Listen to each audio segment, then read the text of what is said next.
New meta specs for 11.0.7 that will dominate the war within.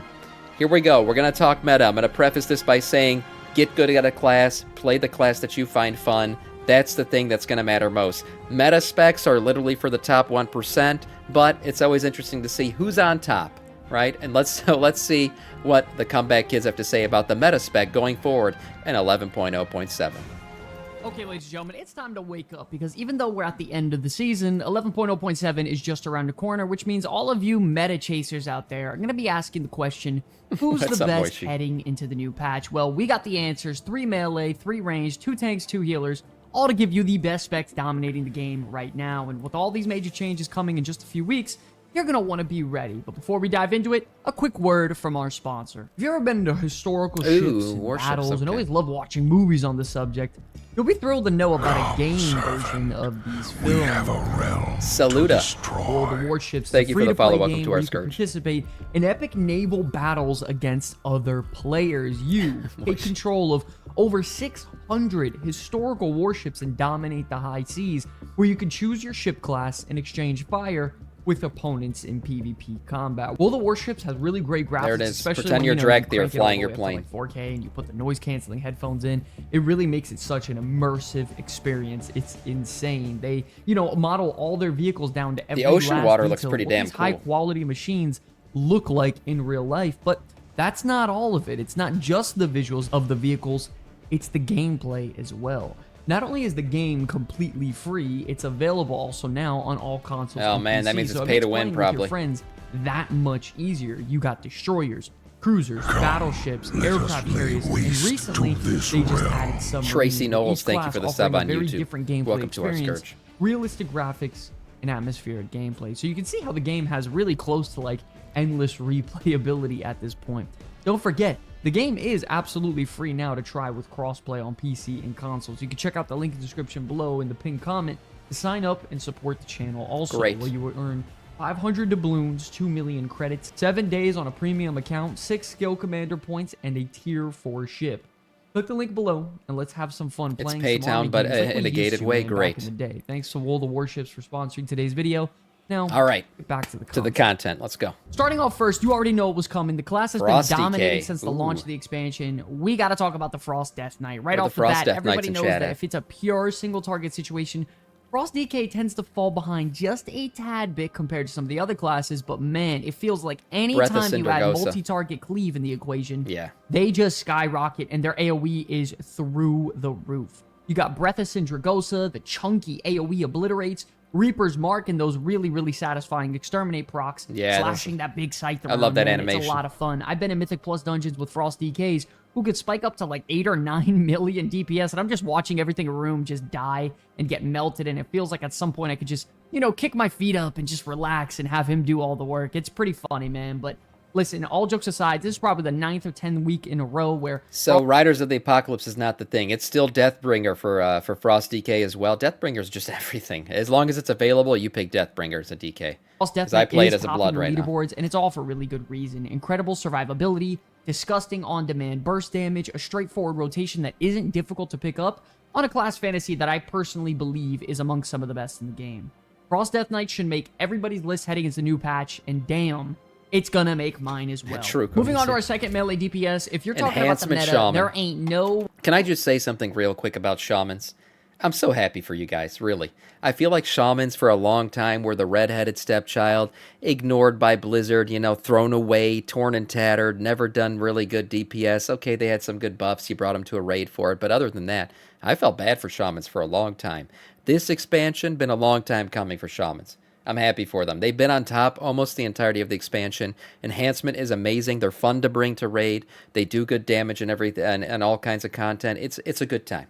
Hey, I'm a redhead. Yeah, Tundra Freeze, you're a shaman in real life. Wait, you're not talking about the enhancement shaman. I think it's pretty universally known that enhancement in the right hands is the overall best damage class in the game. It has fantastic utility with all of its totems, brand new raid buff, bloodlust, on-demand burst whenever you need it. The class is just simply pumping on the meters right now compared to everybody else. Yeah, they're doing great. What's even more shocking is that so many classes tend to get nerfed consistently, but For some reason, Enhancement is going under the radar, which really makes no sense to me as they're continuing to stay on top of the leaderboards. But 11.0.5 Enhancement's damage got a nice little rework to their Totemic Hero Talent tree, which actually allows you to use it now and make it even playable. And hell, even thrive by using this Hero Talent tree, which I personally love. So not only do you have incredible flexibility with all your gameplay styles, but now you have 2 Hero Talent trees that are dominating and even meta at this point. Gives so you you choices. can play whatever the hell you want and still be one of the best DPS classes in the game. Yep. I got a ton of flack for every time I say this, but personally, I don't love the fact that Enhancement Shaman has a sort of, set rotation and priority list when it comes to their abilities, rather than, like, in my opinion, it leads me to believe that the class has a tiny bit of a button bloat problem. I know. Don't hate me too much in the comments below, but it's just my personal opinion. I would have really loved that they pruned it down a little bit, similar to how they did with Retribution Paladin. But overall, Enhancement Shaman is meta in the War Within right now. They're dominating in Mythic Plus. Yeah, they're getting a lot of love. They're going to be a great class. They're great. With the new patch. All right, moving on now to our last melee DPS. We got to talk about Ass Rogue. Now, rogues this expansion are proof positive of why you don't chase the meta. Because if you were playing Rogue early in the War Within, they were complete shit. I don't think either of their 3 specs were viable. Sub-Titty was near the bottom. Ass was horrible. It was not a good time to be a Rogue. But those who stuck with it now are thriving. Since the buffs and everything else, Rogues are one of the best DPS classes in the game now. And that's why I say don't chase the meta. Don't be a meta chaser. Only noobs are meta chasers. That's the truth. Most of the time when you see somebody who's only playing meta classes and you're doing like a +6 key, they're fucking horrible at the game. The only time meta matters is like literally at the top 1%. You're running like +20, more 22, 23, and even then, any class is truly viable if you're good at the game. But see that? The rogues who stuck with it, congratulations. You're back on top. the Assassination Rogue. I gotta tell you, listen, heading into new expansion, Assassination was not looking good, but holy cow, does this class bring fantastic, consistent DPS. It takes some time for the Assassination Rogue to get ramped up, but once you spread all your Garrotes, your Ruptures, all that on your target, and then you get your Caustic Splatter going with your Mutilate, man, you're getting those chunky Envenoms out there with your new hero talent tree, and it is so nasty, your damage. It is through the roof, and it's just really a lot of fun, and a lot more straightforward to pull off than you would think. Assassination Rogue has not slowed down since the expansion drop, and there's a reason why it's one of the best specs in the game in Mythic Plus. Their damage is amongst some of the highest in the game. It's so damn consistent. They have their kicks, great debuffs with Iron Wire, and their mind-numbing poison, AoE interrupts with blind, all of this to help keep the group alive, which is really, really helpful as well. Personally, I also really appreciate that the Assassination Rogue's, hero talent tree, the Night Stalker, doesn't impede on the rotation or complicate anything at all. It just adds a shit ton of damage if you properly pull it off with those Envenoms that can crit for maybe 1.8, 1.9, 2 million damage sometimes. So I love the Assassination Rogue. Numbers are through the roof, and this class is fantastic heading into the new patch. Moving on now to our first range DPS. A very major surprise for me personally over the last few weeks has to be the Frost Mage. Yeah, this one was a complete flip, man. Complete flip. Again, even within your own class, right? If you're playing a class and you don't like the meta specs, because Arcane was the big one for Mage for a long time, Frost was horrible. Frost was a complete shit show, and then all of a sudden all these Frost fire buffs come in, and now Frost is one of the best ones. And guess what? The guys who stuck with it, who kept playing Frost even when it sucked, and they got really good at playing Frost, guess what they're doing now? They're topping the DPS charts. That's why you don't chase. Frost is amazing now. Yeah, so much easier than I hate Arcane. I used to main Mage, believe it or not. Back in my day, I used to play Mage. It was my main, before I finally saw the light and started playing Death Knight back in Legion. But the thing is, Mages are, there's a lot of variance to how you play them, whether it's Arcane or Fire. I always enjoyed playing Fire Mage, and I always played Fire Mage whether it was the best or not. And when it was the best, guess what? I was amazing. That's just how it worked. So yeah, Frost Mage right now tops for sure. Sim, I've come to a conclusion. DK needs a healing spec based on San Leon. These goody two-shoe healers aren't doing it for me. It's not even the healer. Man, healing and tanking right now is in a bad place. I'll be honest, Notorious. It's in a very bad place. I don't blame the healers. Blizzard needs to fix tanking in the game again. They nerfed it too much, and it's a complete shit show. And healers are on the back leg right now, constantly trying to keep up. Do we need a healing spec? I think Death Knights would be better off getting like a ranged DPS spec like Necromancer or something. I don't know. I prefer as a Death Knight just to heal myself. I'm a selfish man. I want to play my blood DK, even though I'm a man of the people. I only want to heal myself. I don't want to heal the people. Mage. The major highlight of Frost has always been about its massive control with, endless slows and roots, and generally just being a major nuisance to enemies and very helpful for your tank so they can kite out mobs easier in the battlefield. But at this point, their AoE damage is through the roof right now when you combine the non-stop frozen orbs that you're summoning, the AoE blizzards getting used on cooldowns to help your rotation come back online, the splitting ice lances, and of course, we can't forget about those insane glacial spike numbers. Not only that, their Spellslinger hero talent tree has been getting buffed like crazy since the launch of 11.0.5, and it's become their best hero talent tree option by far. What I personally love about this hero talent tree is that it doesn't impede on the rotation at all either. It's mostly passive, and it just simply adds a crap ton of damage. Love that it's passive so damage. Juicy with all those frost splinters going on. Not only that, Frost Mage probably has the best survivability in the game when it comes to range DPS. You got your ice barrier, Always ice has. block, greater invisibility, alter time. You have great mobility with shimmer. Pretty much any problem you throw at the Frost Mage, they have an answer for it. And in my opinion, it's the easiest spec out of all 3 mage specs you could play in the game, which means it's very straightforward and dominating. It is. It's the most mobile, too. It's always been the most mobile of the 3 specs. Pyro, with fire, you can scorch and run and stuff like that, but it's always been a bit of a more stance. And then Arcane, you're literally planted. That's why I always hated playing Arcane, because you're a fucking statue. You got to plant yourself and just do damage on your little ward shit. That was how it used to be. I don't know if it's changed or not. But I feel like mobility-wise, Frost has always been the best at it. Survivability, same thing. That's why it's always been the PvP spec of mages. And that's why it's nice when it's the best DPS spec, too. At the same time, making it a fantastic candidate for one of the best meta specs heading into the new patch. Another massive surprise, believe it or not, has to go to the Destruction Warlock. Now, Destro Warlock. This class was looking like a dumb shit show.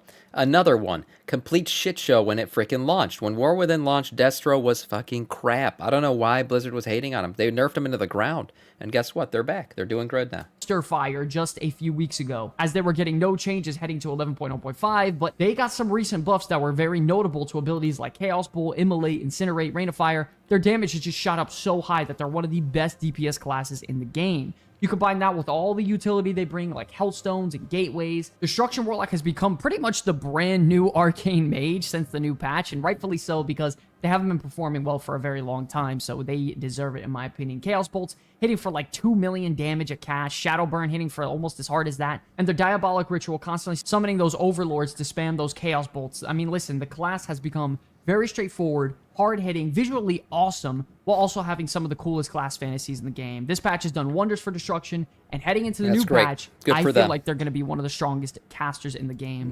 I just need them to summon me. That's really all I need a Warlock for. Let's be honest. Once again, shout out to Destruction Warlock mains out there for sticking it out. You guys absolutely deserve it.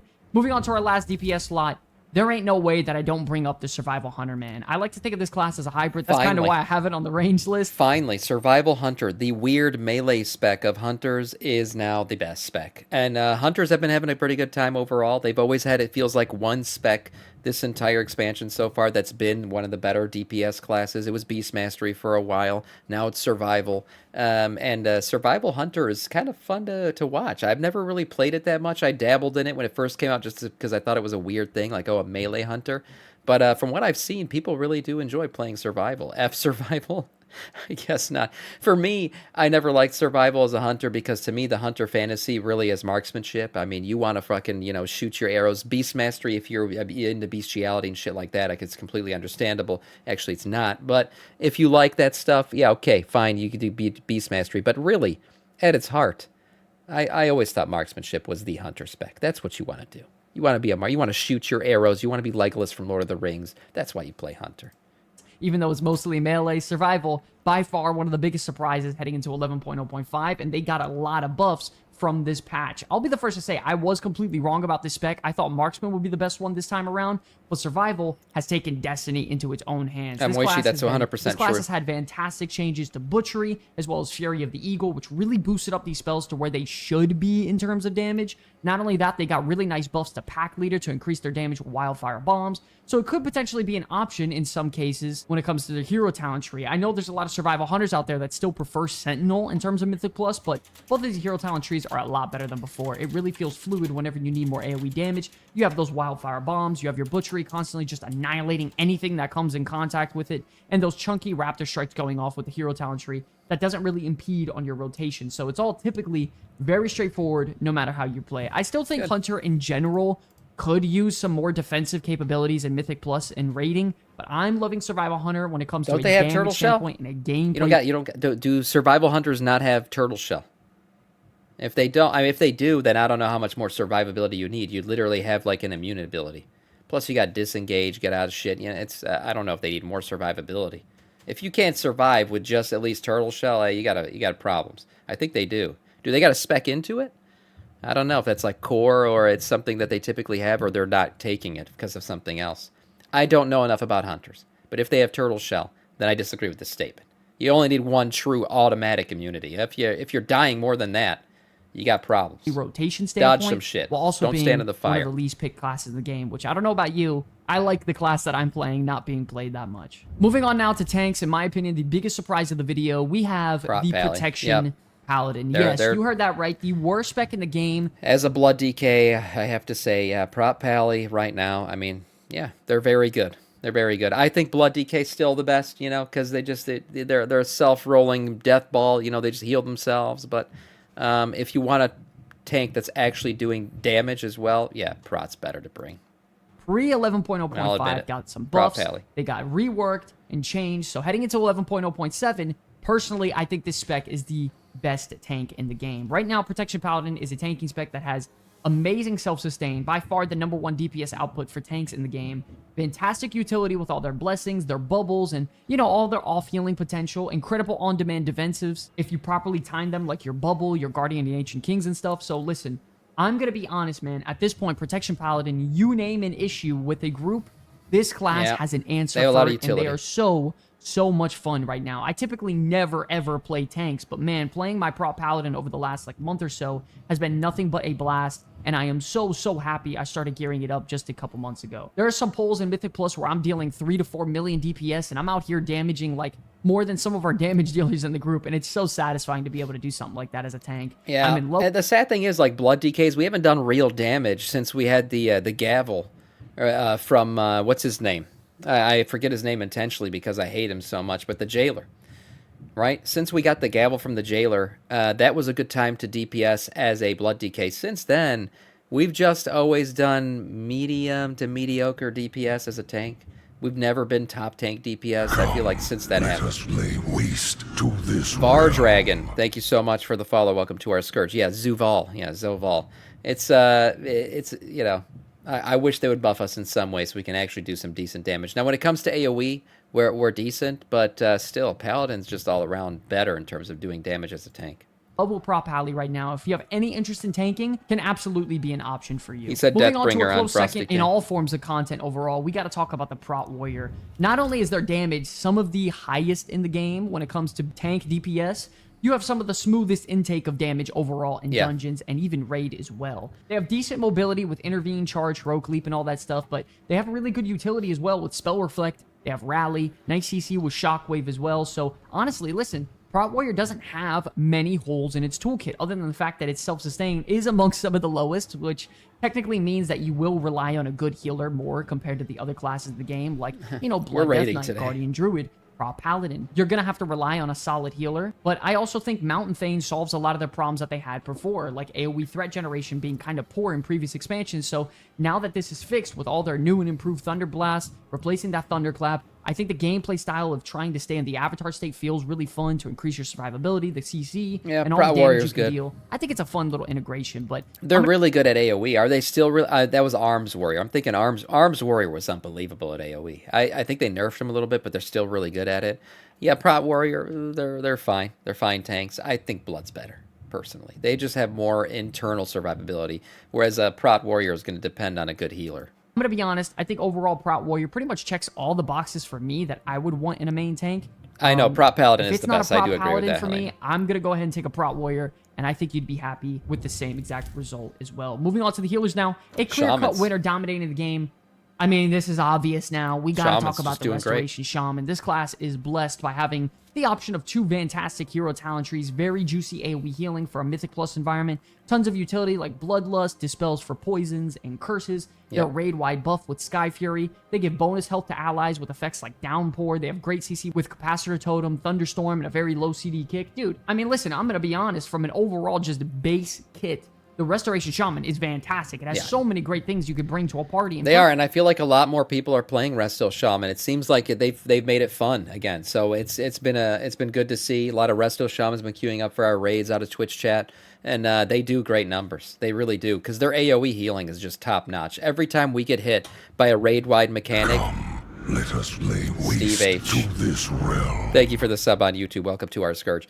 Every time you get hit by a raid-wide mechanic, that Resto Shaman AoE healing just fucking pops. It pops so hard. personally, they have my vote for being the best solo queue Mythic Plus healer in the game. I really love Totemic Hero Talent Tree with it enhancing your output by all of your healing rain, your sprouting spirits coming back into the game. You have Ascendants with those juicy chain heals. Your healing stream totem actually feels impactful with this spec. Not only that, a lot of their 2-point nodes got reduced in their talent tree down to 1-pointers. So Restoration Shaman was really excelling heading into this patch. So overall, I would think they're one of the better healers heading into 11.0.7 in just a few weeks. Now, for me, a very big surprise to the list when it comes to Mythic Plus specifically, it actually has to be the Discipline Priest. This spec may not be the best in terms of rating at all, but man, when it comes to Mythic Plus, this class shines. It has amazing burst healing to counter sort of, heavy group-wide damage. They also heal by dealing damage. I don't feel like I've run a lot with Discipline Priest, but they truly are the original support class.